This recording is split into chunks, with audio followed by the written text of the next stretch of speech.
Almost every so-called conspiracy of the past 10 years seems to be proven true the more we dig into the Epstein files. Tonight, we're taking a look at the issue of Ukrainian biolabs, labs that we were told repeatedly over the past few years did not exist. They were nothing more than a Russia-funded conspiracy theory. For years, anyone who questioned government-connected biological research, biolabs, throughout Ukraine, studying viruses or diseases, or research into underground genetics projects, was brushed off as a crazy person. See, I was one of those people. Here's part of some of those reports from 4 years ago. New and exclusive information about the Ukraine biolab story that some media and politicians are still pretending don't exist. And now we have brand new information you're not going to see anywhere else because it's being scrubbed from the internet. Not only do we have new insight into what was inside of those labs, but also new information about the people working there being given diplomatic immunity. And not only that, but that people living around some of those labs over the past decade have become sick with cholera and even swine flu. Plus, do these labs have anything to do with the overthrow of the Ukrainian government in 2014? When he was a Burisma executive and his father was vice president, Hunter Biden's company, Rosemont Seneca, invested $500,000 into a San Francisco-based pathogen research company called Metabiota. I was actually one of the first reporters in the country to tell this story back in 2021. Hunter Biden introduced Metabiota to Burisma officials to negotiate the establishment of biolabs in Ukraine. During this time, Metabiota also received $24 million in funding from the Department of Defense, which included money for Ukrainian research projects. Although the U.S. government and its cheerleaders in the media screamed that the existence of U.S. biolabs in Ukraine were a Russian fabrication and conspiracy theories, the Pentagon and other U.S. government officials later admitted to the fact that 46 peaceful Ukrainian laboratories exist in the country.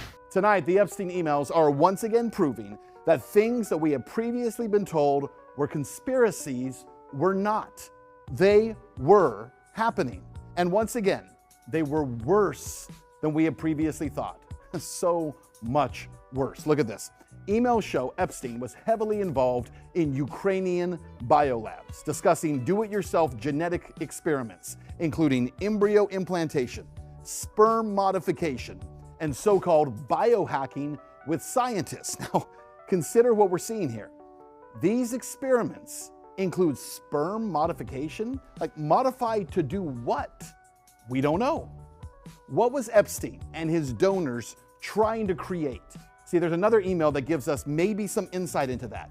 These detail plans for a proposed designer baby project, outlining funding needs and development strategies. The goal here, according to the email, to move from small-scale garage biology to the first live birth of a genetically designed human, or even a human clone, within just 5 years.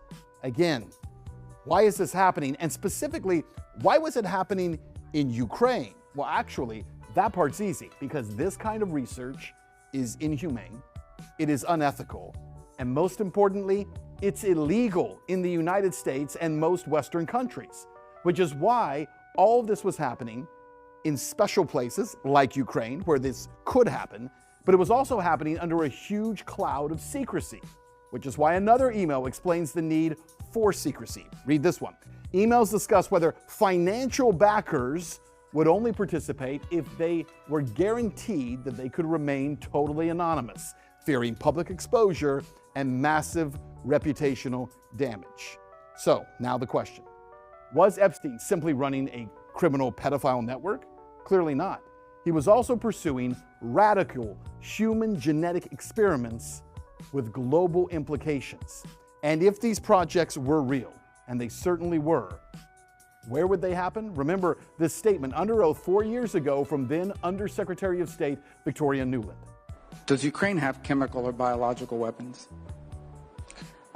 Ukraine has biological research facilities, which, in fact, we are now quite concerned Russian troops, Russian forces may be seeking. This classic Russian technique to blame on the other guy what they're planning to do themselves.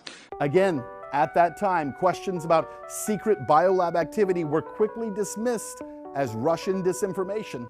But now, in the light of Epstein's documented interest in genetic experimentation and his clear use of biolabs in Ukraine to carry it out, this is not a conspiracy anymore.